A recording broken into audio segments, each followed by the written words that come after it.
didn't. Yesterday I did. A couple days before that I had internet troubles, which I've hopefully now completely solved. So that's like the hope, anyways. But yeah, I should be good on internet now. That's what the guy said, anyways. But he said that last time as well, so we'll have to wait and see for sure. Like just But it's supposed to be fixed. yeah, like your frame rate's bad or like just No, your just the speed? internet. It's cutting out. It's just cutting out. The speed's fine. It just would sometimes cut out. Dang. Yeah, but it's supposed to be all good now. Okay, we're live. We're live. What's up, everybody? Here. Thanks so much for joining. Hopefully, you can hear everything okay, and hopefully the cameras look okay.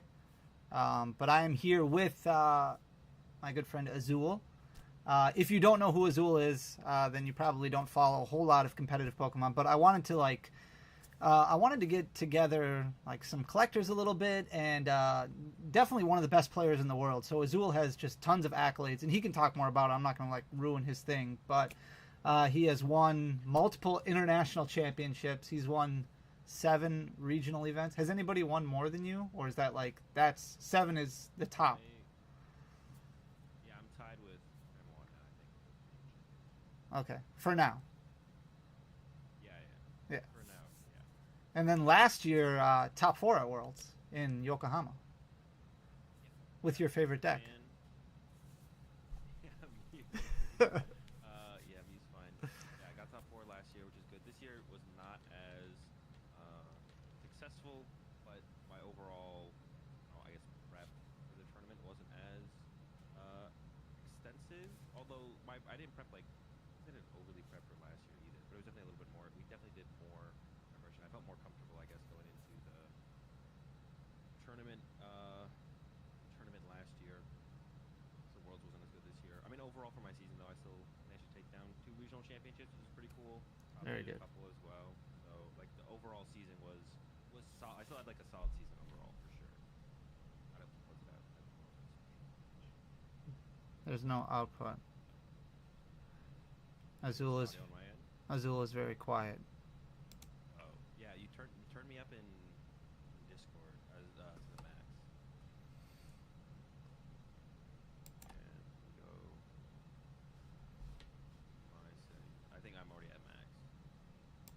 Yeah, mine's already maxed out. I can turn it up a little bit more though. All right, now I've turned it up all the way, all the way. All right. How do I turn you up in Discord? If you just right click Yeah. on, oh, can you do it that way still? Yeah, just right click on my image. Oh, user volume? Yeah. Okay. Is that better? Chat? Oh, I guess yeah. Chat, let us know if that's better. Ah, that was loud in my ear, so hopefully it's better now. A little more. I can't go any higher. Yeah. It sounds. I don't know why it gets so quiet over Discord because I'm using the Shure with the Go XLR, the standard streamer setup or whatever. But I can make it really loud for my stream. Oh, much For better. some reason on Discord it's like pretty quiet. I don't know why. Okay. Good enough. Good enough, they say. Okay. All right. What? Why? So let's start with Worlds this year. Just because you brought it up, not me. You guys switched decks like last minute, basically, right? Well, close to last minute. I wouldn't say that. I mean, we were pretty on the fence, I think, overall, for our deck choice, or fairly on the fence, and we didn't fully go through like our standard process. We knew what the good decks were. We knew Regidraga was the best deck, so that wasn't like it's not like we were unaware of what the best decks were, I guess. And so we're just still our process is always a little bit more up in the air, where we're trying to like nail down the best deck instead of kind of leaning on just a strong deck or getting more comfortable with a stronger deck, which I think there's like flaws in that. There's like some strengths in that as well, but for how much we were like actually playing Pokemon, I think it's a little bit more flawed than not. So that's something like we need to like adjust in our process definitely a little bit, I feel like. So our process was about normal for Worlds. And we ended up on Snorlax Stall, which was like a fine play for the tournament. I expected the deck to be a little bit more successful at the tournament in general. It did struggle a bit overall. Like our group, we had one person in day 2. Ryan Antonucci worked with us for this event, and he was up to the last 2 rounds of the tournament. He was in contention for like top 16. But that's like, I think there was one stall player who did better than him. He ended up top 64 overall. So it was like a fine play. Wasn't anything special, but the play, I think, really, I put more time to the thing. Would try to convince our squad just play with Drago, because the deck is just like so insanely good.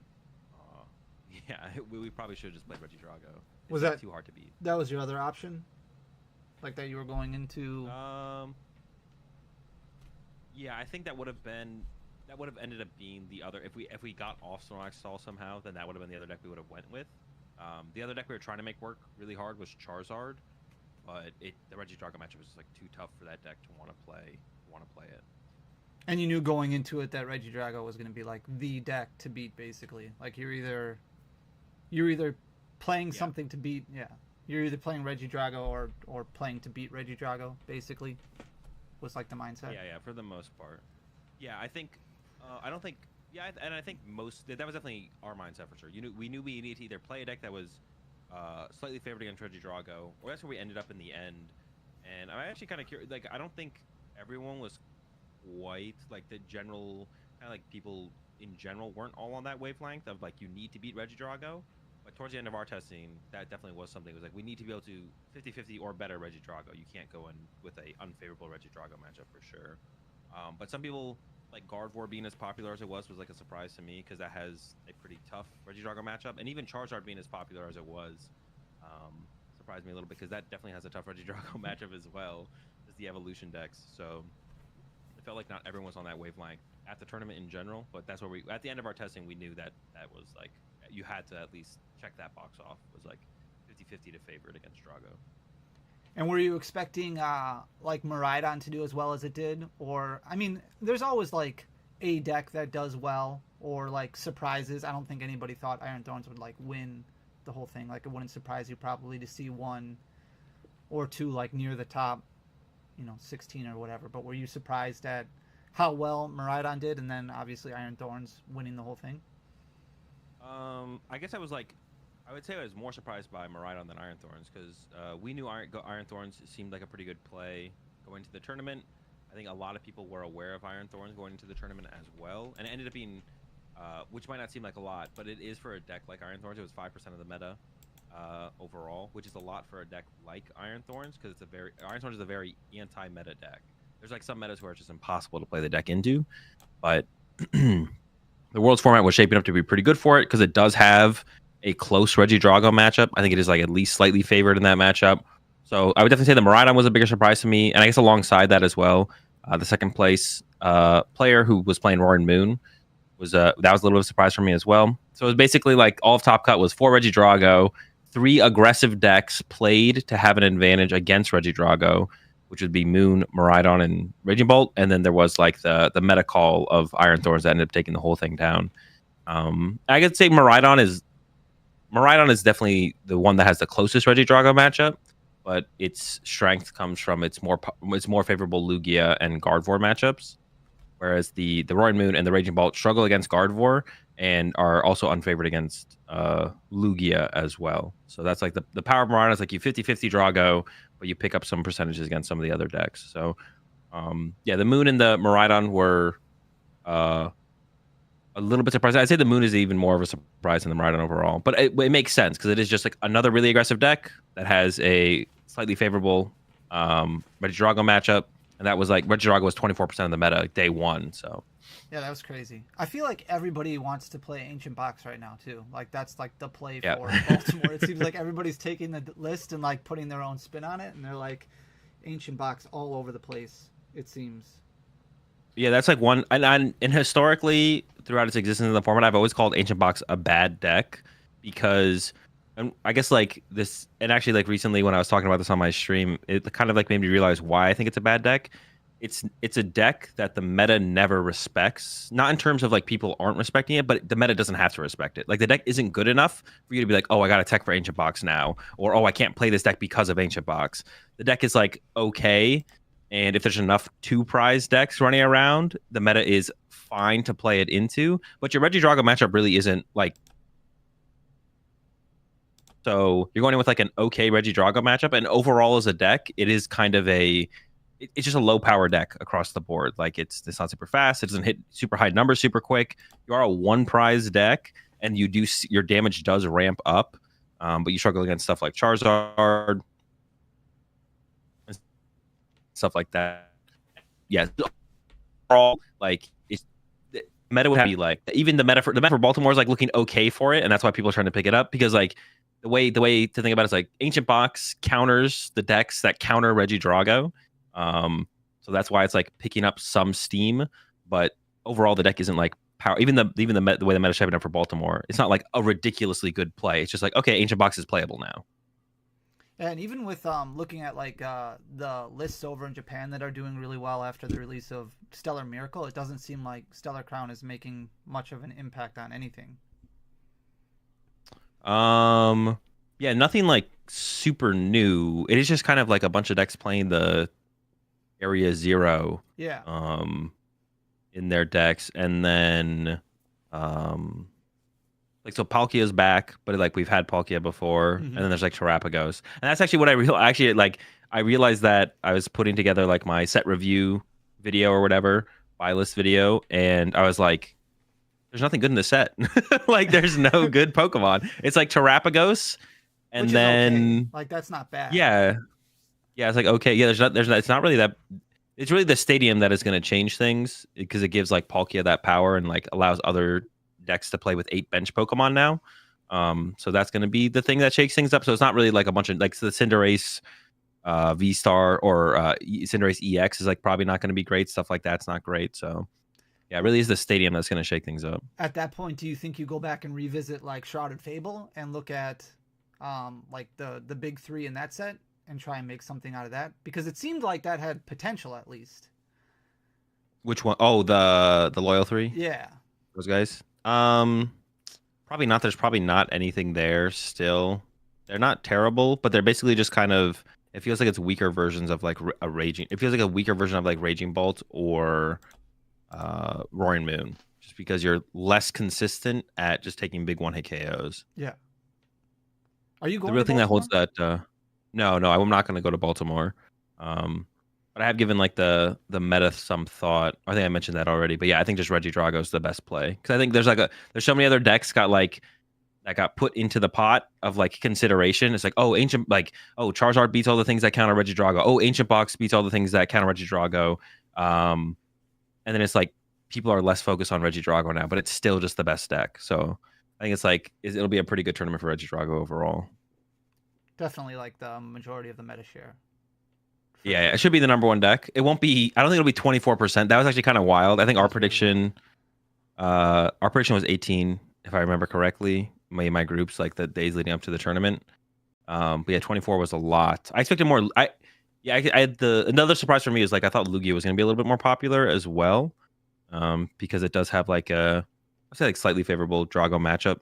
So I was a little bit surprised to see that be less popular, especially like comparison to like Gardevoir and Zard, which have like solidly unfavorable Drago matchups. Lugia is like, I have a fine Drago matchup, I'm a good deck, and it was only still like 12% overall. But yeah, so many people just wanted to play the best deck, and they just played Drago. Do you collect Pokemon cards too, or do you just play like competitively, and that's pretty much it? I do like a little bit of collecting. Like I have. And it's mostly has been like recently been like graded cards. I do like graded cards. I don't like go after anything specific.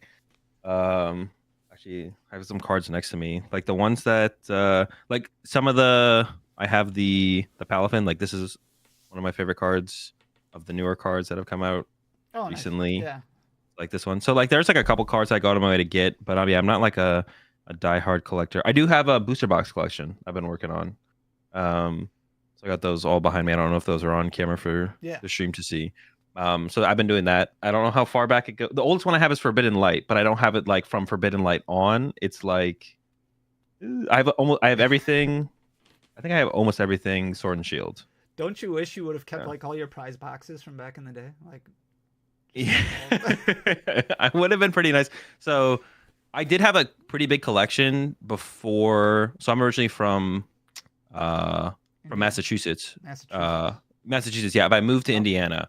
So when I made that move, I did need to sell them. Like I didn't really have a ton of room because I just drove my truck from Massachusetts to Indiana. I didn't have a ton of room, and then it was like I kind of need the money to like feel like solid in the move. I sold my booster boxes. Some I still got a decent price for. I remember the funny one that I actually remember is I had a Evolving Skies booster box, and I sold it the night before the reprint or the re-up was announced. So I was able to sell it for like $800 or something. And then the next day they're like, "Oh, we're doing another run of Evolving Skies." So that was funny. I was able to get rid of it literally the day before. But yeah, I had like Dark Explorers and like a bunch of other stuff then as well. But I sold it all before I moved.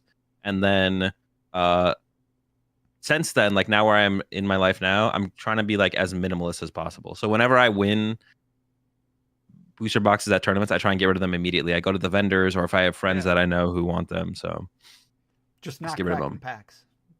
No, yeah, not cracking packs. I can't even remember the last time I opened like a booster box or anything like that. I think the last time was like whenever Pokemon has sent me stuff in the past is the last time I've ever opened anything up. Yeah. When did you start playing at like events? So I mean, I guess it would be like even like the locals. Yeah. Yeah. So that's like all the way back in. I started playing in 2009. Yeah. So in 2009, it'd be 2009. Started playing in 2009. So then I played like 3 or 4 tournaments as a senior. So I played like Battle Road and a city championship. And anyone who's familiar with the competitive circuit nowadays, those would be like League Cups, League Challenges, effectively. But they happened in like seasons throughout the year. So like Battle Roads happened in 2 specific time periods throughout the year, and then city championships happened in 1 specific time period throughout the year for like 2 months in a row or something. There's like every weekend would be city championships, and I played like in a state championship and a regional championship, and then the next year I aged up to masters. So yeah, 2009. Do you miss getting donked on turn 1? No, not really. No. It didn't happen that much, but it did happen now and then. Actually, that's what that was one of my. Now that you mentioned that, I'm trying to like think back to my biggest ones. I actually had a pretty good run at nationals that year in 2010. That was my first nationals. I won a regional that year. In masters divisions. That's the only reason I went to nationals that year. I went 7-2 in Swiss. Back then it was best of 1. So when you got donked, that was it. Your round was over. And one of my 2 losses actually were just me getting donked and me dead drawing. And I was playing a deck that donked. So like that was pretty funny back then. I remember when I first got back into like watching Pokemon while playing competitive Pokemon, watching old like when Top Deck would do streams of worlds. And I forget which worlds it was, but it was like rounds like 4, 5, and 6 where turn 1 donks, like the stream matches that they did, or Top Cut, sorry. Like it was it was terrible. And like they were just making fun of themselves because they're like, we just keep choosing the matches that get donked turn 1. Like, yeah, great content right there. Trying to think about what year that would have been. That would have been like 2012, I think. Yeah, I think it was the year when. Was it the year when Klaczynski won with Darkrai? Oh, was it that year? They had an official stream at that point, I think. So then it would have been before that.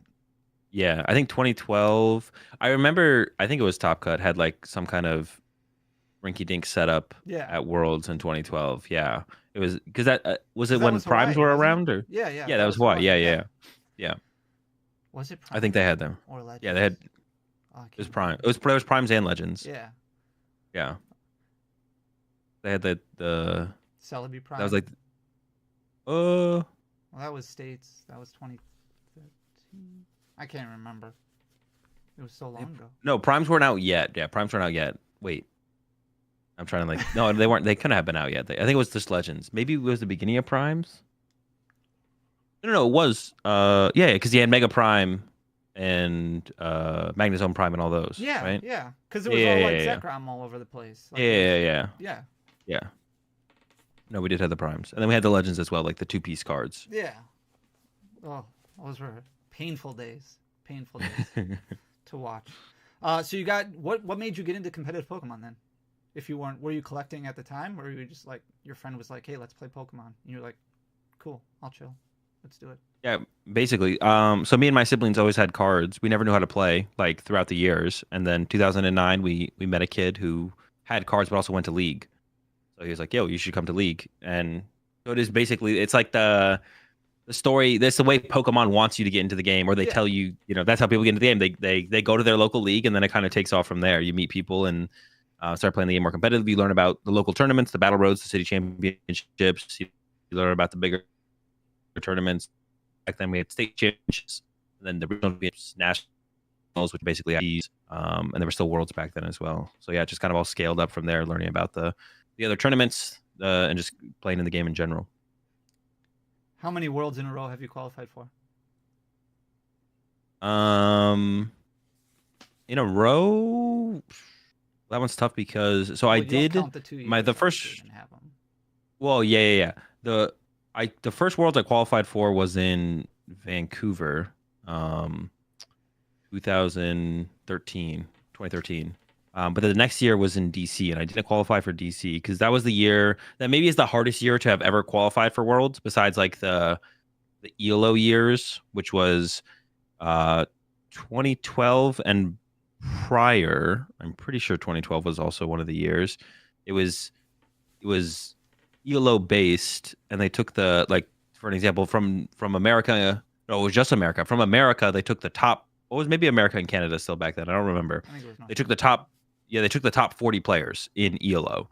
It was a terrible system. Like, you'd have people showing up to city championships going 3-0 and then dropping just to preserve their ELO. Like, they would just try and beat up on, the local players, and then by the time they could hit a better player, they would just want to get out of there and not risk their ELO.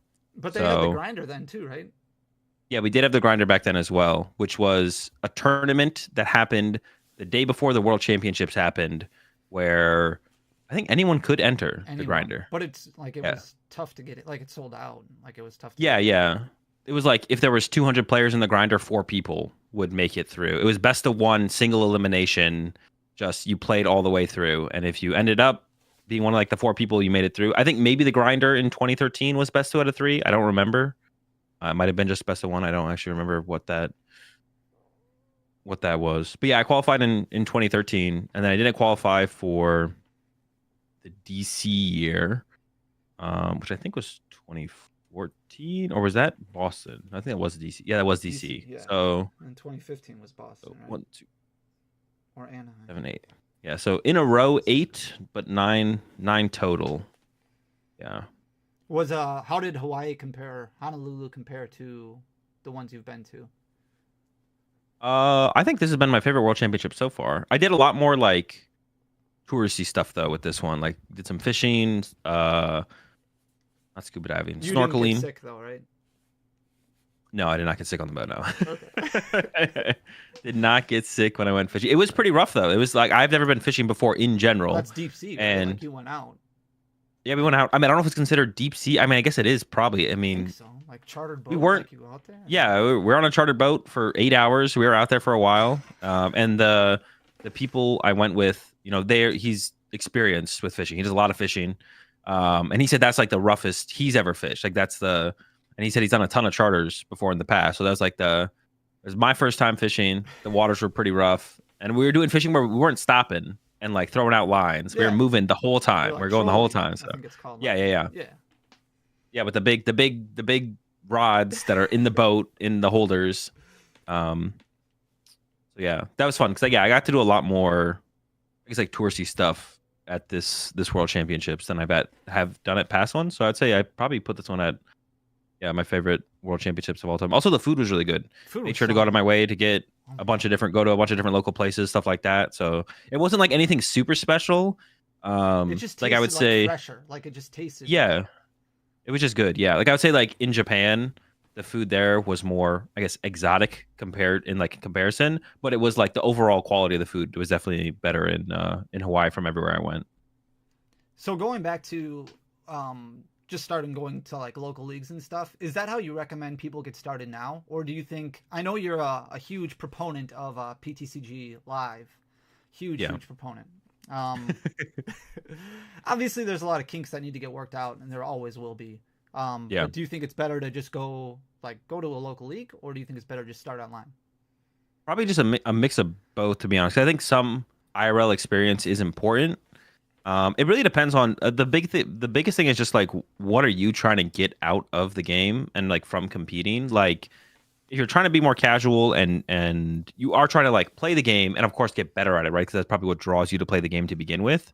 Then, I mean, just going to local league is fine. I mean, if you want, you probably want to dabble in PTCG Live a little bit, trying to maximize your competitive potential in the game. You're trying to get as good as possible, as fast as possible. I think the best way to practice Pokemon right now, if you don't actually have like people to play with consistently or like a testing group, would be to play online tournaments on Limitless's tournament page, play.limitlesstcg.com. There's basically an online tournament every single day, multiple every single day at different times. Some are specifically like for people who are in like Europe, or they even have some that like are for basically people who live in like Australia. So different time zones, multiple different tournaments as every single day. So if you're really trying to like ramp up as fast as possible, I think online tournaments are the best because you're going to get a higher quality level of player than at like locals and local tournaments and stuff like that. But also just playing with the physical cards IRL, I think there definitely is a benefit for that. And I've like had those, I've thought about that a lot and had those kind of conversations with a decent amount of people the last couple of years because there's so many people off of COVID who are coming from only playing online to playing IRL. And they were like, my first tournament was a regional championships. And it was just like really overwhelming physically playing with the cards and shuffling the cards. And one thing I tell people to do all the time is learn how to shuffle. Like it's really easy to practice mass shuffling. You don't need another person across from you. You don't even necessarily need Pokemon cards. But yeah, practicing your mass shuffling is definitely worth it for sure. So definitely put in the time to do that if you plan on playing IRL at some point. But yeah, a lot of people just go from PTCG Live to a regional championship. Sometimes it's just because they don't get that many weekends off, or they live in an area that doesn't actually have any locals or local tournaments or anything like that. So it's either go to the regional championship, make a weekend out of that, or just kind of don't play IRL at all. So trying to find some locals to get some experience before you go to your first major, I think is definitely worth it. But yeah, the best form of practice, if you're really trying to maximize your growth in the game to get as better as fast as possible, I think online tournaments is like the best way to do that. Do you think it's important for collectors? There's really no right answer with this, but collectors who are interested in like the market, like seeing the ebbs and flows of what's going on, do you think it's important for them to know how to play the game and be involved in the competitive side? I wouldn't say it's important. There's like a whole nother like community aspect to the game though, I guess on the player side of things as well. And you can like learn the game and play the game like super casually and then still get like a lot out of it. I think one of the main things that kept me in the game for so long and for a lot of people really is the community. And I don't really have too much experience with the collector side of the community, but like the competitive side of the community is a lot of it is in person, right? Because you have to go show up to the tournament and play in the tournament, right? So there is like that forced physicality of it. And of course, like for the collector side of things, there's like the conventions and stuff like that everyone wants to go to and stuff like that. But there's like that forced physicality to like the actual competing of the game. As far as like having a better understanding of like, I don't know, like the way cards fluctuate on the competitive side of things, there is like some value to that as well, obviously, because you'll have a better understanding of what are playable cards and what aren't playable cards. But yeah, I mean, I think it's a good experience, I would say, for sure. If you're looking for another, to like kind of add on to the hobby of already being a collector, picking it up and competing is definitely like worth it if you have that time. Well, it's just interesting to me to like when you see something like, you remember when obviously Zoroark was like a huge card, like played in every deck. And ideally, like when expanded was a thing, the paralyzing gaze rule was like the card to put like that's what you wanted. And like it just shot up from like a bulk card to what was it, like $30 overnight Yeah. because everybody was like, "This is the one you need to play." And I don't know how vital it actually was. And a lot of people were just like, "Well, I'll just play the Shining Legends one. I'm not paying $30 for a paralyzing gaze Zorua." But at the same I actually time, I have a good story for that actually. Okay, So it was 2015 San Jose Regional Championships. I actually won this tournament. I won this regional. I didn't know what to play for that tournament. I was thinking about playing Turbo Dark. I didn't know. And then a friend of mine was like, I have this Night March deck with Zoroark in it. And I was like, all right, that sounds fine. I mean, it seems good enough. You put more time into this format than I have. Let's rock it. And I was like, all right, well, what are the best Zaruas? I was like, oh, it's the Paralyzing Gaze Zarua. I was like, okay, cool. I think I had two, or I went on my way to get two. And on the winning in for day 2, I played against a Seismitoad deck, which, for anyone who doesn't know what that does, it item locks you and does 30 damage. And the only way to break the item lock is to stop them from attacking. So that was one of the reasons to include the Paralyzing Gaze Zarua was for Seismitoad. And I used it, got heads, paralyzed them, broke out of item lock. And that's the only reason I beat them on my win-in into day 2, which then led to me winning the tournament. So it's rare that it would ever come up, these kind of things, like playing the optimal basics. Yeah, playing the optimal evolution Pokemon is rare. Sometimes it's like super impactful, like the Charmeleon and Charizard in the current meta is like a pretty big choice between the ones you can choose from for what they can do. There's basically the go-to one that has 90 HP and the Flare Veil ability, I think it's called. So that's like the go-to one. Like you should definitely be playing that one. And there was definitely points in formats before this one. It's not as relevant right now which one you play, but there was definitely points in formats before this where if you didn't play that one, you could find yourself in some trouble. But yeah, like the Paralyzing Gaze Zarua back then, it wasn't like a huge, and I don't there was like 6 or 8 of us playing the Zoroark deck. I don't think anyone else ever wished they had Paralyzing Gaze Zarua, or the people who did have it used it. But I did end up using it, and it did win me the whole tournament in the end. So you do always want to try and optimize when you can. I feel like Caleb was really big into always finding the optimal basic. Like I think there was something with Pidgeotto also. Like when you guys were playing Pidgeotto a lot, like I feel like there was some Pidgey that he was like, this is the one that it needs to be. I feel like there's always something. I'm gonna get there's always something. Some of these really good questions out of the way. Someone Killa wants to know why is Clobbopus the best Pokemon to play in a turn. Have you ever played Clobbopus in a deck before? No. Not even a meme deck or a rogue deck? No. I don't think so. Yeah, it's not even made it into any of my meme decks so far. I think he'll watch your stream if you just play one copy of it. You ever watch like the Sable streams back in the day? And they would have like Ducklet in the deck, and like I remember that back in the day. Like, anyways, wait, what does this thing evolve into again? The Clobbopus. What does it evolve into? Clobbopus evolves into Graplocked. Is that what it's called? Graplock. Yeah. Oh yeah, I was gonna say. All right, there's definitely. Well, yeah, it would just come down to if they ever make a good Graplock, but they haven't made one yet. Okay. Who's your favorite superhero? I don't know how that's relevant.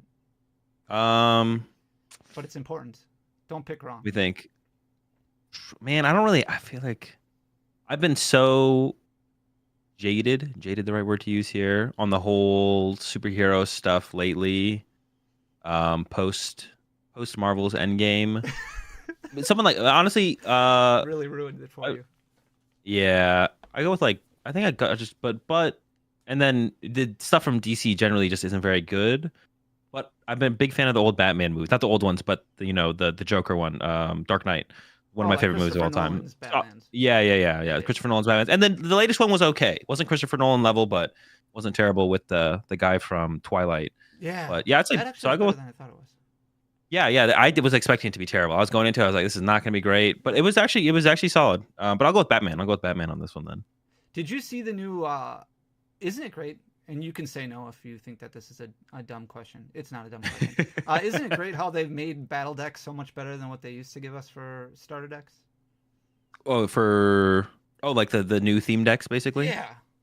Yeah, no, it is definitely nice to have an upgrade. The only thing that I miss is on PTCGO, which was the client before PTCG Live, the theme deck ladder. They used to have a theme deck ladder, so you could like buy all the theme decks and then just play them against each other. That was kind of cool. It'd be cool if they did that with the battle decks as well, but they already kind of give you like pre-constructed decks on PTCG Live, like tier 1, tier 2 decks, so there's no real reason to have that anymore. But it is definitely a nice upgrade. I guess with that as well, like the pre-release decks they give you now is also like a nice upgrade. I haven't been to a pre-release in a while. It's been, man, it was the last pre-release I went to was before COVID. I think. I remember It's Roaring been a Skies, I long think, time. was the last one that I went to.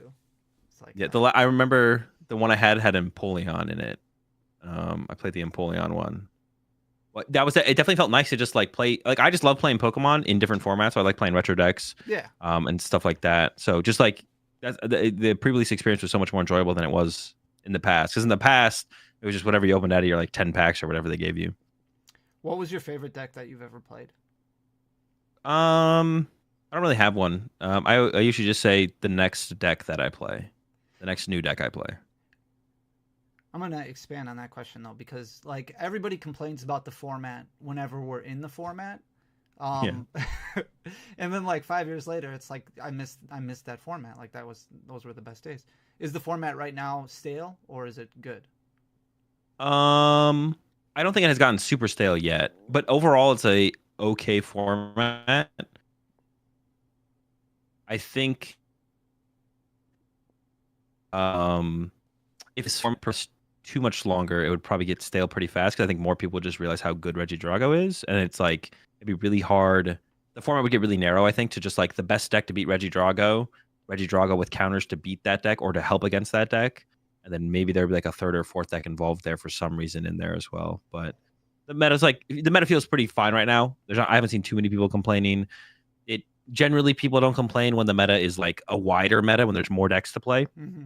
And we're in a format right now where you can play the 8th best deck in the format and it doesn't feel terrible. Because yeah, sometimes the meta is very narrow where it's like if you play anything outside of the big three, like it just feels terrible to be playing Pokemon right now. So I would say the meta is like okay right now. It's not stale yet, but I mean, we are coming up. Generally, the metas that have only felt stale recently, honestly, are the 6 month formats that we basically have been having the last 2 years, which has is like been what we're in beginning right now, basically. Well, no, it'll be the set after this one was where that should start. So with Surging Sparks, we'll enter like the 6 month period. It's like, and it's been pretty terrible the last 2 years because it was the Lugia set. It was 6 months of Silver Tempest. And then we went into, and we had like a mini set, but the mini sets don't really affect the competitive meta that much. So like there was like really anything good. There was a crown set, something crown. There was like it was like a Zacian Zamazenta thing. Is that it? That was like a filler set. That was like a filler set, right? Yeah, it had like Zamazenta, which like there was thought that it had potential. Obviously Mew was in that set. Like Mew was big. BBX? No, just the Mew from Celebrations originally. So the Mysterious Tail. Yeah, and then there was nothing. I mean, Calyrex. Yeah. Right. That grass Calyrex. There was there was okay, so there was nothing. There was nothing. It was just a bunch of cool looking reprints. Yeah, and that's what we had. And then the one most recently was I don't remember what it was. But we still had 6 months of it. But yeah, like the 6 month formats, those like are pretty. It gets pretty stale towards the end of them. Like we're like 3 months in, it's like okay, this is where we'd like a new major set, and that's how it releases over in Japan. Japan like actually stays on basically a 3 month, or just about that because they're like they've had Cell Crown for a while and they're already getting cards that we're gonna get in Surging Sparks. They already are getting access to those cards, so and we don't even have Cell Crown yet. Like 10 days or whatever. 10 days, I think. Yeah. The first half of Surging Sparks, which is Paradise Trigona. What deck do you not like playing right now? Do I not like playing right now? Yeah. Man, let me pull up a quick look at a tournament metagame breakdown right now. I would say, I mean, I don't know. I don't really dislike. I would say maybe something like Iron Thorn. Well, a stall, yeah, Snorlax stall. I don't like playing stall. It's just not very. It's not very fun to play. Okay. Yeah, it's like you're not playing Pokemon. That's what I usually say. Like, decks like stall is like you're not playing Pokemon because it's just you're hoping for no interaction possibilities from your opponent, and then you don't really interact with your opponent at all either. Has that always been the case? You've always hated stall? Or dislikes? It's just not fun to play. Yeah. I feel like that's the deck I feel like you've played the most like different variants of at major tournaments. Well, control is fine. Okay. Like I don't mind control, but stall is different. Yeah. Unless it's something like really cool and creative. Like there's been some stall and like wall decks in the past that have been like really interesting. And generally they're good because they take advantage of they're taking advantage of like flaws with the top decks or like a lack of tech cards being played in the meta. and they're able to get in there for like their one tournament, and it's like, oh, it's really cool. Someone came up with this idea to like take advantage of where the meta's at, and then the deck becomes bad because people immediately tech for it afterwards. But like current Snorlax stall is just like always a pretty decent deck. There's metas where it's better, metas where it's worse, but it's like never fun to play or play against because you're not really playing Pokemon. Like, yeah, 99% of your games of Pokemon are different from when you sit down and you play stall or play against stall. Mm-hmm. What about Great Tusk Mill? Have you played that at all? I have. That's a fun deck though. That one's pretty fun to play. You're okay with Mill, just not stall. Yeah. Stall is just a really boring one. There's nothing to think about. But like against control or mill, like there's something to think about. Control, depending on what deck. So much to think about because you're constantly. Yeah, exactly. Ahead. Yeah, on both sides, right? Like if you're to beat control, you got to be thinking ahead. To play control, you got to be thinking ahead. But yeah, stall is there's like nothing going on, and then mill is a little bit more matchup based if there's going to be anything going on. But at least it's quick. If you're playing against a mill deck, you know it's going to be over in like 6 or 7 turns. Against a stall deck, it's like, so I want to wait out for 20 turns. I know I can probably win this game, but it's going to take 1 turn for me to figure this out. Is it worth it? That's why stall's the worst of the 3. Yeah, exactly. What do you think of the updated pricing? I mean, it's good, right? Year, right? Yeah, updated last year. Yeah, I mean, it can't be a bad thing. In this season, I think we're in a good spot. They're going down money more, right? Like further in placements. Did they change? I don't think they changed anything. I think it's exactly the same as last season. I thought they were going down further. Maybe I'm mistaken, but I thought that was something that was like a good change, and maybe I was dreaming of it. Maybe I don't think they are. I think there was maybe a typo, but I mean, it also helps I don't think that they you are. have to go 7-2 on day 1 now in order to make it to day 2. I just feel like you grind so much to go 6-2-1 and then finish like 140. I think at absolutely nothing. Yeah, I mean, it feels bad. I think like extending money down super far, like, and how much money does it become at some point? Like what, $50 for getting top 256? Yeah. I think they just need to, like every other game, they just need to have tournament placement cards. They just need to have a day 2 promo, and then a top 32 promo, a top 16, top 8, so on and so forth. And those things would be worth a lot for sure because it's Pokemon. But I think it would make everyone happy, right? It would be like even the collector community would get involved because they'd be like, oh, it's like this cool new card to try and go out, to get like a set of or something like that. And it would like it'd be good for everyone because like then the players who like, it gives you, I don't know, I guess a little bit more satisfying to make your first day 2. You always get something when you make day 2. You get that placement card that says that's like stamped on it that says day 2. So every other game does it. Literally every other game has cards like that. We don't even have like when you win a regional championship, you don't even get like a card. So it's only for ICs, and it's like top 8 up, and Worlds, of course. Well, I guess Worlds is the only tournament they do have. What, top 32 up? Yep. Or is it top 64? Top 32? Top 32. Top 32. Yeah, top 32 and up. So Worlds is the only tournament they do it at. I guess I should say that. Yeah, Pokemon doesn't do it at any tournament, but it's only Worlds. But I feel like they should extend that to ICs and regionals. But you get a playmat. Right? You get the playmat. The champion playmat? Yeah, you get the champion playmat. So I think, yeah. Well, you won. That's actually sweet. Last year, right? Yeah. I've gotten rid of all my playmats recently, though. Like I said, going the minimalist route. Even the champion ones are all gone. I'm going the minimalist route, getting rid of everything except the trophies. That's the only thing I'm keeping is my trophies. That's actually speaking of champions up. They are doing some stuff like this more, where they're doing like the world's champion swag that they give you now is incredible. Like that's like so cool. You're talking it looks about, sick. Like, the kits when you get in, like the no, like what you get for winning worlds now. Like the hat, like the only the winner gets this stuff. Like that stuff's like super sick. They've like really leveled up that. They did that? No, they did it in Japan as well. Okay. Yeah, but that stuff's super sick for sure.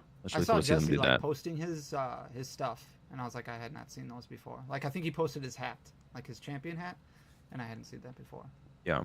Or his really, 4th place hat. Yeah, top 4. Yeah. I think they've always done the hats. The hats have been around because I don't know if I got a top 4 hat. I think that I got a top 32 hat when I got top 4 last year. I don't know if it said top 4 on it. I don't know. I don't remember. I didn't look at it too hard. I got rid of it.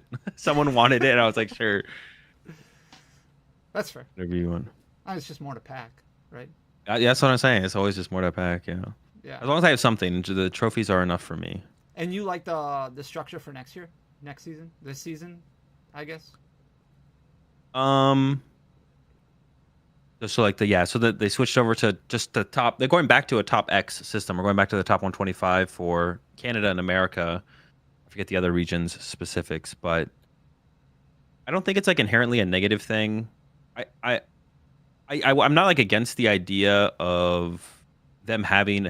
I do kind of like, especially for people. Like it depends how competitive they want the game to be. It really does come down to what Pokemon wants at the end of the day. And this isn't going to like stunt the growth of the game or It like shouldn't. kill off the. Yeah. It's not going to kill off the like Baltimore maxed out, Baltimore capped. I don't know. Sometime I tried to register because I was like, maybe I will go, and then I went to register. I was like, I can't register. Okay, I can't go then. That's fine. So they capped out. So it's like it did take them a little while. So it took them a couple weeks, right? But they still eventually got there. I I don't hate the idea of having a set. Like the biggest thing for me is like, should there be like a set number you need to hit? Because then it makes it easier for people to bang out their goals for the season. But now kind of a little bit more up in the air because you are directly competing against everyone else for one of those top 125 spots, right? So I think players who are trying to get into competition, and I think this is not going to be as big of a deal for people who are getting into the competition as people who have been around here for the last couple of years.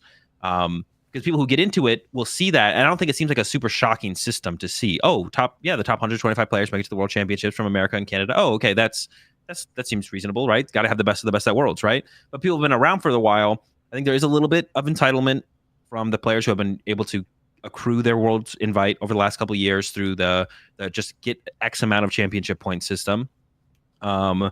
And people are not pleased with the idea that they have to put in more work and more effort. They have to place better at these tournaments to get their Worlds invite. They thought, or they felt like what they had to achieve currently was enough, and that should be enough to get to get a Worlds invite. TPCI is like, we want to make it harder. We want you to be competing against each other to get your Worlds invite. We want it to be more difficult to get your Worlds invite. I don't think it's inherently a negative thing. The competitors just need, like, if you're a competitor who can't go to as much, so it's gonna be hard for you to compete against the people who can, or especially like the top level players in the game. Then you just need to make the major tournaments you go to almost make those your world championships. Like if you can go to 3 regionals a year and maybe NAIC, those are your big tournaments where you're trying to perform and put your all in. And if you can do well enough at those, then you could end up with a Worlds invite through top 4 in the IC or winning the regional. And if not, like if that's never gonna be enough for you to get your Worlds invite, that's fine. Just like, do your best at those tournaments. And now I think the process of getting your Worlds invite is gonna be a 2 to 3 year process where you're going to have to really put in the effort and improve as a player. Because the old system, you could kind of plateau and you could just coast with like top 256, top 128 finishes at these tournaments. And a lot of the players who would get their Worlds invite just had no expectations of ever trying to win the World Championships. Their winning the World Championships was basically getting their invite.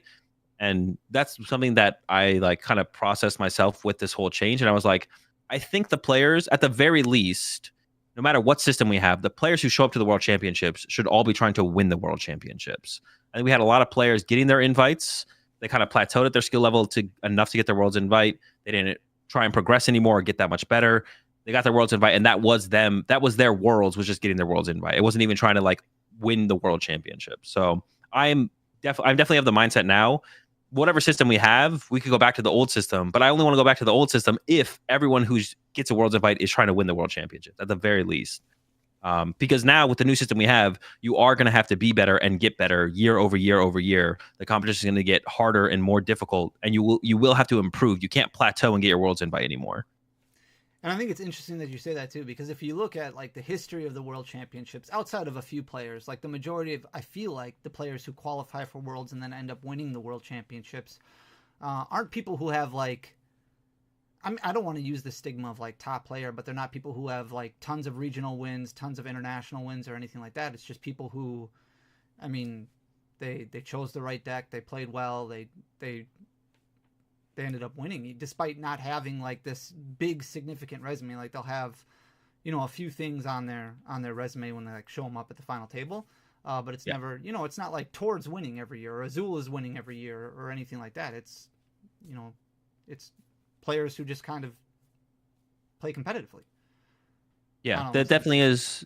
that definitely is true, and that's like one of the. I mean, there's a lot of skill in Pokemon, and it doesn't really like, take away from that too much. I mean, you get Fernando. I think it's Fernando's first year in Masters Division, which is kind of cool. So he hasn't had time to really rack up those accomplishments, of course. But you had like Vance Kelly last year. Vance Kelly's cool. I love him, but like he didn't have those like list of achievements like you mentioned before, and even the year before that. I mean, Andre was a pretty well known player when Andre won it. Like Andre was a pretty well known player at that point.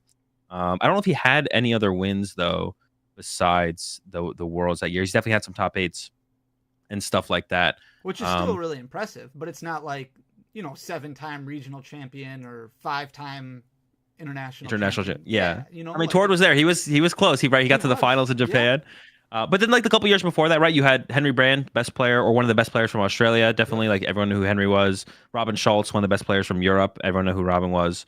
And Diego Casiraga, one of the best players from the Latin American region as well. So it definitely has its like ups and downs for sure. Of like, and we don't want to like take away that opportunity from other players as well.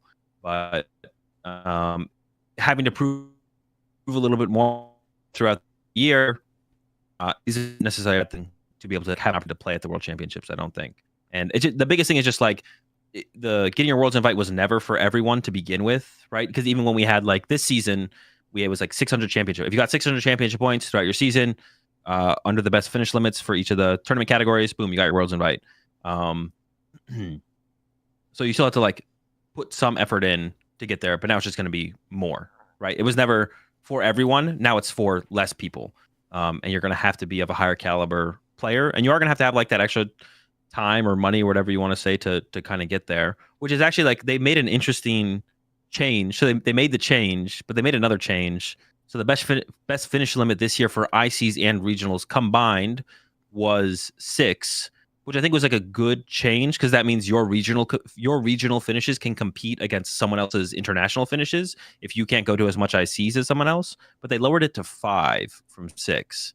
So now you have like less regional finishes to like compete against people's IC finishes. So I don't know if I don't think I like that change. And it was funny because when they put out the post on Twitter, it was like, we listened to the community and we made these changes, keep giving us feedback. But it feels like that was a counteractive change to what people were complaining about. And I'm kind of neutral on it myself, but I don't think you want to move. I think they already moved a little bit, maybe too fast. I think they maybe should have scaled this change over like 2 years.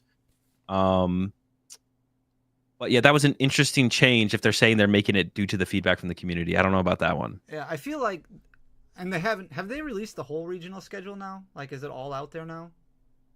We're close. It's not all out there, I don't think. I feel like there's one less, or they had like communicated that there would be one less this year than last year, as far as like. It's supposed to be a couple. The rumor is there's supposed to be 9, and there was 12 this year. Okay, so that's a few less. Theoretically, 3 less. Yeah, we'll see. And I know Pokemon is obviously taking over regional events this year, as opposed to any year in the past where it's been, a TO who's in charge of a regional event. So I don't know. Like, obviously, there's a lot. This season is going to be a lot different, especially from a competitive player standpoint, at how these events are gonna go. Like, Baltimore will be really interesting to see. I have to imagine as the year goes on, the process. Well, maybe the first couple will be bumpy, but I guess theoretically the goal should be if it's all under the same people organizing regional after regional after regional, and assuming NAIC and Worlds, because Worlds is in America this year. Ideally, maybe it takes halfway through the season, because I don't know who's like running all this stuff behind the scenes now. Like, ideally, it gets smoother. Yeah, from my understanding, like it's Pokemon, and then they probably have like some contracted individuals who are kind of like establishing continuity and something like that, in an attempt to, in my opinion, organically grow the game. Like, do you want right now? Do you know what Baltimore's cap is? For all 3 H divisions in the TCG, it is 3,055. Okay, so we're looking at probably like 24. There's probably like 2,600 masters, 200 seniors, 200 juniors, or something like that. What do you think about 3-3. it? You've played in regional events that have, we've played in regional events that have like 400 people in it. Like, at the time, that seemed like a big event. Do you like where it is now, where there's 2,000 masters, 2,400 masters? I mean, I think it should just be as big as it can be. right? Like theoretically, yeah. Yeah. Theoretically, convention centers can only get so big. And people keep talking about one of the things I hate with this is people talk about like, oh, you should split up the events or split up the games. I Or don't think like pods, or like have different convention different centers, different yeah, weekends. different convention centers, different weekends. But I don't think people are just so ignorant to like the business side of things. Pokemon is trying to put on a production where Right. all of their games It's are all under one unified, roof. right? Yes. Like And they can have one production team in the back. They can be streaming the video game, Go, well, I guess not Unite. Unite's only at the ICs, and then the TCG at the same time with one big stage. And I assume they're going to try and make them bigger and better, especially with this process as well, like removing TOs, removing that variable. You know, now they have more control, keep things more consistent, make them bigger, make them better, time after time after time after time. Like that's not. I just don't understand how people are still waste their energy on that being a solution of, oh, what if they had TCG one weekend and then VGC the next weekend in the same city? It's like, no, that doesn't make any sense for trying to coordinate and organize anything. And as a business, Pokemon wants to put on these events. Like they want to put on this big event with everyone there. Yeah, I think they should just as big and as good as they possibly can get them. They could just keep going. Convention center only gets so big. We're pretty far from the inevitable or the eventual cap. Like we're many years out from that for sure. Jake says they can still split them between halls in the future, which is, I mean, yeah, I guess that's yeah. True. That would be, I guess, like if we have to do that, that would be like fine. But even then, we're not even close to like filling some of these like connected hall convention centers, because like this one in Baltimore is like almost, the hall is like almost twice the size of what we had when we were last in Baltimore 2 seasons ago. And like if you look at like the Indianapolis Convention Center or the Columbus Convention Center, like there's still so much more room to just like, because they could just move the walls. They just move the walls to connect the halls. There's so much more room we can fill. We're not even close to like capping these things yet. And I don't think that should be a detriment to people wanting to attend these events too, because there was a regional, I think in California I don't remember if it was like April or May. But like the top 2 finishers, it was their first regional event. Do you know which one I'm talking about? California. I think it was not too long after Indy. Wasn't it like? Oh, with Sacramento, right? Yeah, this season. So. Yeah, Wasn't that like the final 2? I think it was their first regional ever. Like I think that's what I read. It was for Flatos. It was who ended up winning. Yeah, it was his first regional. I don't know about his opponent. I'm not sure if it was theirs or not. But yeah, it was Flatos' first regional, and yeah, he took it all down. And that's ridiculous. So you could still theoretically like grind on PTCGL and at locals and go to a regional and beat 2,000 other people. Yeah. And it's gonna get harder though. Like, and that's theoretically, not that we don't want that to happen, but like as a competitive player, I want the competition to be high enough where that's not possible, right? I don't want you to be able to do that. And if it happens, it's not a bad thing. But like I want the competition to be high enough where it's like you either need to have like really put in a ton of time and really grind it and put in a ton of effort to actually be able to achieve that, or it's going to take you a couple events or maybe a couple seasons to ever push for even like a top 8. And we will get there eventually. Like the competition is growing like year over year and getting more competitive. Like you have to put in that much more work and that much more effort to stay consistent and stay on top. It's like not like a negative thing that happens. It can happen, but I want us to get to the point where it can't happen. That's what I want to see what the landscape of the competition looks like when like 10 years from now, like see who are the players at the top and what they do to consistently stay at the top. See what it's like. I'm excited for the future. What are the like reservations that you see? People come up to you at regional events all the time and they ask you like, or they talk to you and like, what are the reservations you see as far as people not playing the game? Like, are people? A lot of times I'll get people like they're nervous or maybe they don't like go to local league because they like of their age or like what do you get? For a lot of times I feel like, I guess I don't ask this question, but it feels like the Pokemon TCG is like the first competitive thing a lot of people are doing, and I get asked the question of like, basically they could go if they wanted to, but it's like they ask, should they go to the regional championship that they have that's near them, or like they would be able to like fly to or drive to. It's like, or should I just like, play more local tournaments first? It's like, no, you should just go. If you can go and it's like not a burden time wise or financially, and you want to go, you should just go. There's no like qualifier. You don't need to like be good enough at the game. I would say practice your shuffling. You don't need to be like good enough at the game or have to expect to be able to win in a certain number of rounds or anything like that to go to a regional championship. And the experience is only going to make you better. So if you want to improve and keep going to these things, then you should just go to the first one. But actually, that came up a lot more, especially after COVID, because so many new players got into the game, which is like, oh, I have this regional that I could go to, but should I go to it? I just started playing like 2 months ago, or should I just hang back and play local tournaments? There's no real difference, and nothing can really replace the experience of going to your first major tournament than just going to your first major tournament. So you should just go and do it. But that's like the biggest one that I feel like people ask me about. It's just like, should I go? I've only been playing for a couple months.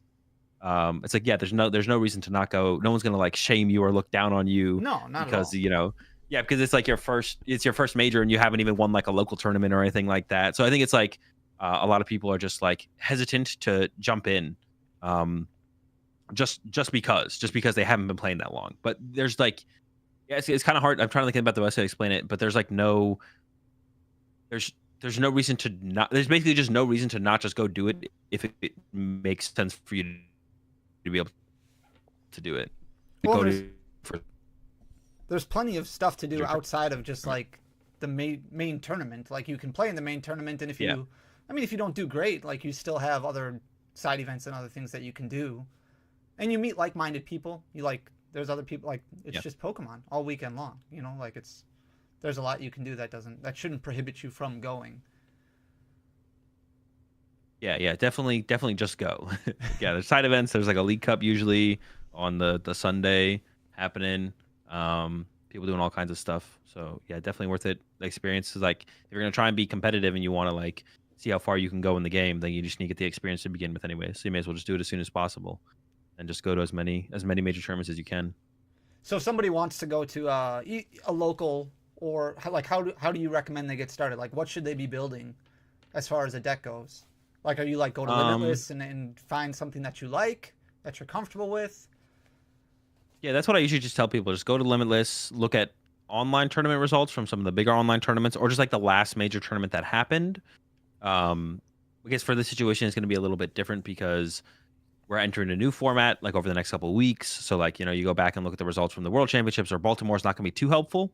There is a site out there that has results from Japan. So if you're trying to stay a little bit ahead of the meta, it's called PokeCabook.com. So that's a good place to see the results from tournaments over in Japan, and they're quite a bit ahead of us at this point, which is unfortunate. But yeah, if you're trying to like look at like Stellar Crown stuff already right now, that'd be the best way to look. But yeah, just going and finding a deck that looks interesting, whether the cards that are in there interest you, or you saw how a deck like played on a stream and you're like, oh, I like how this deck looks like it plays. That's just like a good enough reason to pick up that deck and start there. Just pick up a deck that interests you or looks cool and just put it together. I would say like start on PTCG Live, probably, like even like maybe before you go to your first locals or whatever, just start on PTCG Live, start playing the game on PTCG Live. And then, yeah, it's really cheap to get onto PTCG Live and get going. They already give you like a ton of free cards to begin with, but then even like an investment of like $100, like I invested into my main PTCG Live account that I use and make decks with, and I can build literally any single deck I could ever want that's a competitive deck or any non-competitive deck. I put $100 into it when PTCG Live first came out. Just bought some code cards, maxed out the codes for, I forget the set that's the good set to max out. Celebrations. Yeah, I think it was Celebrations. And then I haven't, like, I have 200, I had 240,000 credits 2 or 3 years ago, and now I still have 200,000 credits. So like the game is super, like, if you're going to be playing the game, a couple hours a day or a couple hours throughout the week, investing $100 to basically be set on the game for life is probably worth it, just to get what you need, and so you don't have to like grind if you don't want to. So it's a good investment if you plan to be around for a little while, and then you can literally build whatever you want. And then just like I said, yeah, go to Limitless, or if you've watched a recent major tournament stream, just a deck looks cool, looks fun, looks interesting, that's a good enough reason to make that the first deck or the second deck you pick up.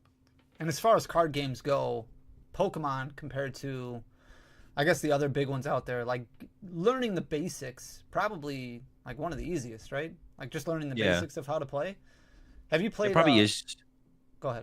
He probably is just the easiest out of all of them. All the other, like Yu-Gi-Oh, Magic. I guess the only one that's probably comparable, maybe, but I haven't played standard Hearthstone in a while. It would be like Hearthstone, but it's not actually like a physical card game, of course. Yeah. Have you played like the tutorial on PTCG Live, like when you first started? Did you play through that at all? If I was forced to, then yes. Otherwise, no. I don't think I did. But it basically shows you how to play. Like I mean, it goes through everything, so you can, and you can't do anything wrong in PTCG Live. It'll stop you. Whereas if you like go to a local, which is why it's good to start with PTCG Live, just because like if you're trying to do something that you can't do, like the computer won't let you do it. Versus like going to a actual live event and then I don't know. Yeah, that was like a big thing that people had told me too. Is like the first time they played IRL is like, there like on PTCG Live there would be reminders when a card can be activated, but there's not that reminder in real life. You have to remember you can activate an ability on a Pokemon or trigger like an effect off an attack, or something like would even be like EXP share. Yeah, EXP share is an optional trigger. So like you have to remember to move your energy with your EXP shares and stuff like that. The game just doesn't do it for you 100%, but it prompts you to do the action. So you remember that adjustment. That's why it's good experience for sure. Like if a major tournament's going to be your first tournament, that's better than not going to the major tournament, I would say. But if you can go to locals, cups, just locals in general or local tournaments like cups and challenges before going to a major tournament, that would be best.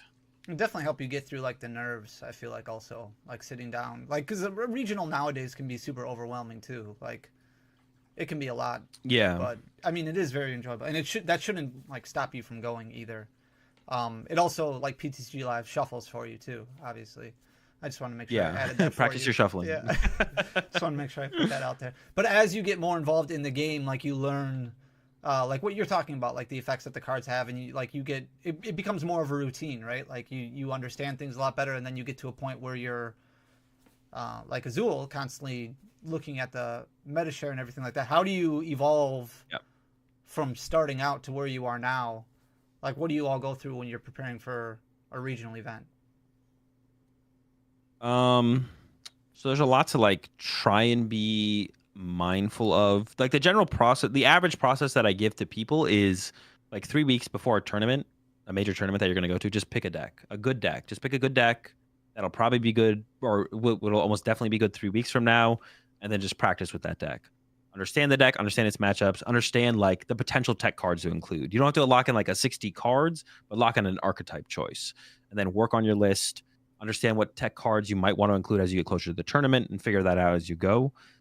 Like the process and like the things to be aware of like that 3 weeks out is just to be aware of where's the meta now, where does it seem like it's going, what decks are people going to be teching for over the next couple of weeks, and you want to try and avoid bringing a deck that is going to be super targeted or super teched for, or just kind of a bad play in general. Like if the top 2 decks are good against the deck you want to play, and you're 3 weeks out from the tournament, just go pick up a different deck. Force yourself to go learn something new, because that'll be like a great experience for when you're forced to pick up something new, when the rotation happens or a new set comes out and the format changes so much, the deck you were playing before becomes like basically unplayable. You lose to everything. So do that little bit of like meta analysis to try and what's happening right now, what is decent into what's happening, and then kind of go from there. The process that like me and my team implement is trying to pick the deck that we think is just best for a tournament leading up to the tournament, even like in the week before. So our preparation is less so with prepping with a deck specifically and more so trying to figure out what is the best deck.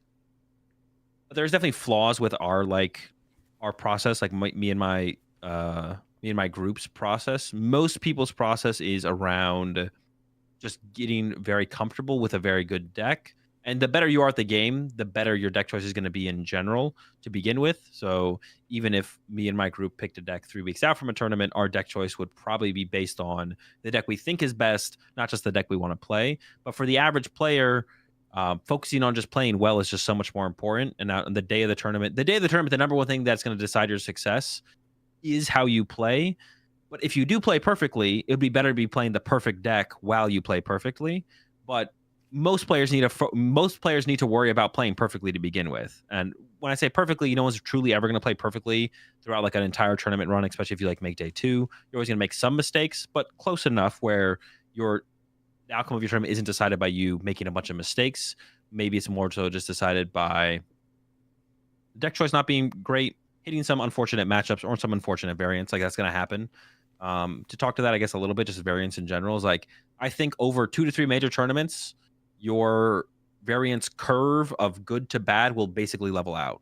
So after you've been to like 3 major tournaments, after you go to like a 3rd major tournament, there's variance at that point is like no longer an excuse. You're either playing poorly or your preparation is poor. And I think it might even level out after like 2 major events, to be honest, because we see the best players in the world be pretty consistent. Like the two or the 3 of them, like most consistent players this year. You got like Tord, Bradner, and like Brent Tonneson are the 3 that are coming to mind off the top of my head. They're like they're pretty consistent. So like, if that's achievable, there's probably something you can work on for sure. And it's not just, oh, my opponent got heads. It's like, yeah, they did maybe get heads on a coin flip, but 2 turns ago, you ultra balled away the wrong card, which you shouldn't have because of these factors. And you knew that in the moment, if you had just sat there and thought a little bit longer, like the information was available, you just didn't realize it. So you just have to like come to that realization to making the correct play in the moment. So it really wasn't the coin flip at the end of the day. And it can go even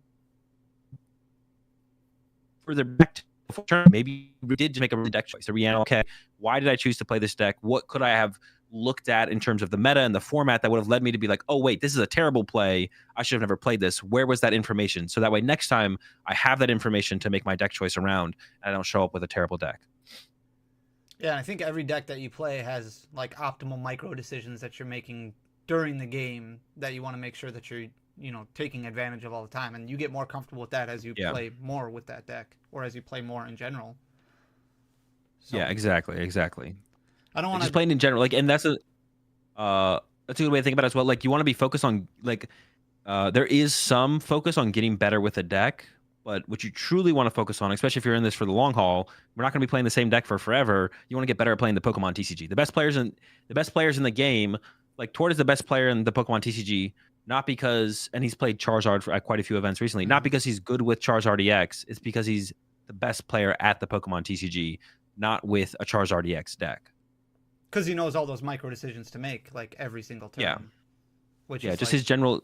Yeah, when he looks at a board of Pokemon, he sees so much more than the average player sees, no matter what deck he is playing with or playing against. And then there is definitely another level to that. Even the best players in the world, like Tord, it's definitely better for any of them, including myself, to spend some time with the deck, right? Ideally, you want to be playing the perfect deck for ideally months before the tournament happens. That's usually not a realistic time frame because we always have new sets coming out and things are adjusting in the meta. But as long as you possibly can before the tournament, you want to be playing the perfect deck as long as you possibly can before the tournament, so you're the most comfortable with the perfect deck as possible. But for whatever situation you might be in, you kind of have to fluctuate, like how soon should you pick your deck, how much time do you have available to yourself to put into the deck or into your preparation just leading up to the tournament. And that can change from maybe there's a better play out there than what you're going with, but the tournament's in a week and you've been playing this deck for the last 2 weeks. It's probably safer to stick with what you know than to pick up something new. Yeah, and you have a lot of consistent players who will just play the same deck like the entirety of the season. Like, didn't Vance Kelly play Mew VMAX like every single tournament? I think he did. He played it Mew basically every single tournament. You could even speak to Jesse Parker, who just got top 4. He played Miraidon at the first major tournament of the season and got second. And then he got a top 8, a tournament or 2 after. And then he definitely had some more ups and downs throughout that. He played Miraidon a couple of times. He honestly probably could have played Miraidon more than he did. I think there's sometimes where he gave up on the deck where it was better than he thought. But he brought it all back for the World Championships and got top 4. So, like, theoretically, I think throughout the whole, maybe not quite. There's probably some points where playing Miraidon would have been pretty bad, but you probably could have almost played like Miraidon for like almost the whole season, to be honest. Gardevoir is like another deck that you almost could have played the entire season. It got pretty bad at Worlds. Gardevoir was not a good play at Worlds, but up until the World Championships, Gardevoir was like a pretty good deck, pretty much the whole season long. So yeah, you can main a deck for like the whole season. The only thing that'll catch you eventually will be rotation, of course. And then sometimes the meta does get hostile enough where you maybe do want to put it down. Some players do kind of play through that. And that's kind of like a personal choice. But I would always say if you are that aware of it being that bad for the deck that is your go-to, there's a lot of value in picking up a new deck and going through that whole learning experience and process again. That'll make you a way better Pokemon player than playing the same deck over and over and over again. It probably helps you realize things with your old deck too that you didn't realize in the moment. You know. Yeah, that can also be another big thing is just like actually playing with more decks, like not just playing your deck. Even if you plan to play your deck for a major tournament, picking up other decks and playing with them and understanding their flaws, where they come up short, can adjust how you actually approach the matchup when you play against those deck with your go-to. All right. Well, I don't want to take up too much of your time. I appreciate you coming on. We'll take just a few questions if anybody has any. Brian wants to know if you think build and battle pre-releases are a good way to learn the game. It's as good a start as any. Yeah, I think go for it. Yeah. And it's just like a little like shorter version of the game, 40 card deck instead, and less prize cards. Yeah. I feel like that's what Pokemon Pocket's going to be like. Like it's going to be like. Yeah, I'm really curious about that. Is there going to be my biggest question is, will you be able to play against random people online, or is it only going to be like local? Like you have to be like next to someone with your phone to be able to battle them. I would assume that it would be like random people online, or it could be just more of a social setting, I guess, where you have to make friends with people, kind of like Pokemon Go. I don't know. Yeah, I assume the target, the goal of the thing to like it's just like what did I say when after Worlds? I think I said it basically. The whole app is, you know how people would like with like games like RuneScape or WoW, they'd get on and do their dailies. Yeah. The whole game of Pokemon Pocket is a daily, right? Just open your daily pack. Like the whole thing is a daily. And that's the thing. You don't have to spend a ton of money on the cool thing about them is, yeah, you just open your free. Is it 2 free packs every day? Is that what they're? Is that what it is? Yeah. That's not bad. Yeah, you just open your free packs every single day. And like the coolest thing about it is definitely like the immersive artwork or whatever it's called. Like I don't know what you call it, but that's something the coolest part of it for sure. But I am curious because there is. I mean, these are all new cards. Like none of these cards are actual cards in the actual Pokemon TCG. So I'm curious like how balanced of a game it is. Yeah. And then if you'll be able to just like play against random people. Wait a second. Are they new attacks and everything too? It's not just new artworks? Everything's different. Yeah, all the attacks, the retreat cost, the HP, it's all different. From what I've seen, I haven't seen a single card that is actually a card like that we currently have. Well, technically that set doesn't come out, or Pokemon Pocket doesn't come out until October, so we may just not even have, I guess, What cards are you looking forward to? So probably for Stellar Crown specifically. Well, yeah, I mean they have released a little bit of Surging Sparks, right? That looks okay. Yeah. Dude, honestly, there's not that much. Like I said, I did my set breakdown, set review, whatever of Stellar Crown recently. There's really just not that much. No, it's been stale the last couple months. Like it's just there's not a whole lot really impacting the meta. I think I'm excited for from Surging Sparks. There is, I mean, I guess I'm not really excited for anything in particular. I guess from Stellar Crown, the question would just be like, how much does Area Zero, the Stadium card, and then Briar, the supporter card, how much do those switch up the meta and the format and stuff like that? But then the Archaludon or Archaludon, however you say it, from Surging Sparks I thought it was a stage 2 Pokemon at first, so I was like, oh, this is. Maybe it's okay, but it's a stage 1. 300 HP. It accelerates energy to itself, or accelerates energy to a metal Pokemon. Then for 3 metal, it does 220. So it's big. It hits fast. So that card, I'm excited to see how good that card is. It seems like it has to be good. I'm already kind of committed to the idea that it's going to be good because it would kind of be crazy if it wasn't good. So I'm excited to see what that card can do. So that's the big one for me coming out of Surging Sparks so far. But we got to be close to knowing all the good cards that are coming out of there, I'd imagine. Like a week away, I think, because it comes out very soon. Are they going to be getting... Yeah, because they're going to get it in Japan in just like a week. Is that going to tell us everything that they have after they get it? Well, that'll tell us half the set. Half the Surging Spark set. What's the other half coming from? I mean, it comes from another set. I can't remember the name of the set. Whatever the Pikachu set is. That comes out in, I don't know, a month and a half or whatever it is in Japan. I forget the name of it. Let me see. I'm going to find it real fast. But we have to have a Terra Pikachu. Because it's called Surging Spark, so there's something. So they got, Paradise, Dragona, and then Supercharged Breaker. Is that it? In October? That's it. Supercharged Breaker. Oh, okay. So the Supercharged Breaker will be the rest of our Surging Spark set. Yeah. I guess that's not too far away. They get that in, it looks like October 18th, and then we get Surging Sparks November 8th. So that's not too big of a difference. No, it's really just Dragona that changes things. But I don't even know. I know a lot of people are excited for like the Return of Dragons and hopeful that something big comes out of it. Yeah, that's actually something that I'm curious about on like the collector side of things, because on the competitive side of things, we hate how separate we are from Japan in terms of set releases. Yeah, it's kind of because they've had, yeah, it kind of sucks, but like because there was that period last season where Obsidian Flames and Paradox Rift, I think it was those two. They came out. Like it came out in Japan, and then it was like 2 weeks later we got the set, and the other one was like 1 week difference. I mean, is there any like feeling of like care about that at all on the collector side of things, or is it kind of just whatever? I don't think it's that much of. I think it's more of a whatever thing because a lot of like the collector space also enjoys collecting Japanese cards. So it's just like every month you get a new set. Yeah. Whereas in the competitive world, it's like, well, this gives them kind of an advantage, because they get to play with. I mean, you can proxy obviously, but they get to play with all these cards and play in tournaments where it's legalized and have better prep for major events, specifically Worlds.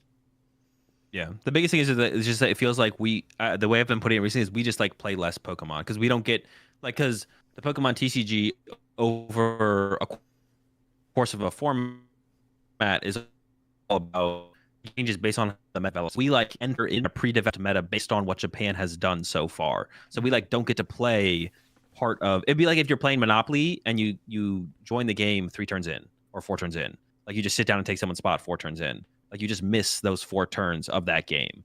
It's like almost like every set in the Pokemon TCG is like a new game, right? Like every new set release is like a new game, right? And then we miss out on some, which is unfortunate. Yeah, we just get to like play less Pokemon than they do in Japan because like we're gonna look at what Japan's doing constantly. We're not gonna go back and be like, no, we should start from scratch. Japan already developed up to this point, but we're gonna go do it ourselves. We're gonna go all the way back, and it's possible we could find something different in that development process, but that's never how it's gonna work. Like we're not gonna all come together like that. That's like a pride thing, though. I feel like. Yeah. Jake maybe says a little we'll bit as get well. the full Japanese set on Thursday. E-Man says what will actually slow down the meta. Well, actually, I don't know. I feel like they're ramping it up with the Area Zero Stadium, giving us access to 8 bench Pokemon for. It seems like the majority of the good decks are playing the card. I don't know. That just seems like it's going to make things faster. I mean, we're going to lose V Stars and V Pokemon soon, which seems like a good thing overall. And I don't know. We'll just have to wait and see. Maybe the Telecom format's not as aggressive as I think it is, because I guess we're not getting any new really aggressive Pokemon, but getting access to 8 bench spots opens up so much possibilities for just like an overwhelming amount of support Pokemon that it's like really easy to close out games because you just never whiff. Like you'll just be able to so easily close the games because you have so much support on your back line. You just literally can't whiff. And then, yeah, games are over in 3 turns. Just like 2 prize are trading back and forth. So we'll have to see how it goes. But I'm always excited for a new set of Pokemon, no matter what. And it's not going to be as we're going to have like not too much downtime, I guess, between, how many months do we have between Stellar Crown and Surgeon Sparks? It's only 2 months, I think, right? Between Crown and Sparks. Which is crazy because we just had Shrouded Fable, and then, September, and then November.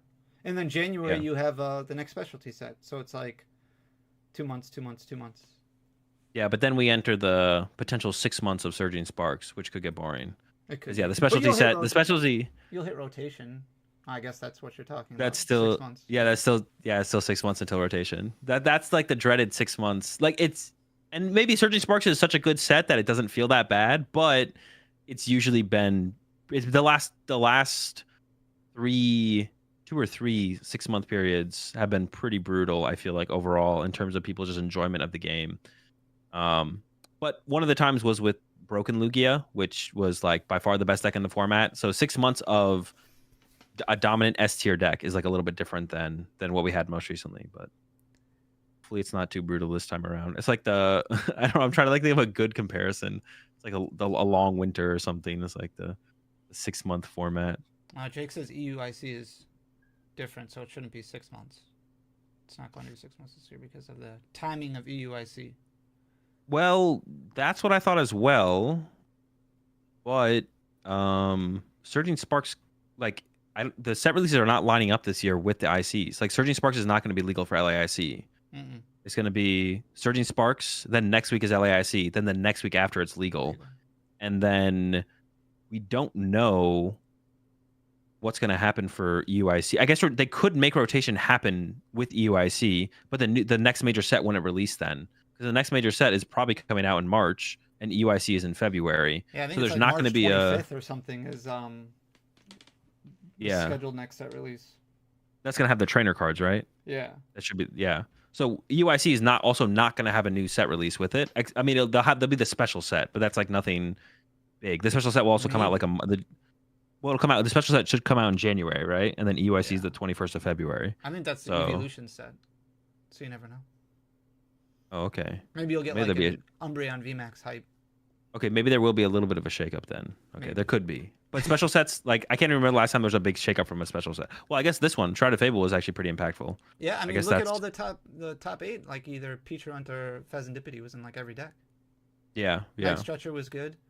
I mean, Celebrations was a specialty set, and you won NAIC with it. So. Yeah, but I don't even know if we got anything in that. Did we get anything in that? Flying Pikachu V. Oh, it came from there? Yeah. I didn't even remember that. All right, that was impactful. Yeah. That was impactful. It wasn't as impactful as it should have been because everyone, like, no one respected the deck, and then it won Worlds right afterwards. Like, everyone was like, "Oh, it's a fake deck." No one played it. Paul was like 60% meta or something. It was like 60% meta or something at Worlds day 1. And I then feel like yeah, half Pikachu the specialty sets usually have like one impactful card. Like, what was that set? Team Rocket or Team Magnus Secret Base was in Double Crisis. Like that was an impactful set for just that card. But it was like 20 Was it? cards. I don't even know. Yeah. Maybe. Yeah, I mean, yeah, usually they're not huge game changers. They might add a little bit. Add a little bit, but they're not shaking up the format.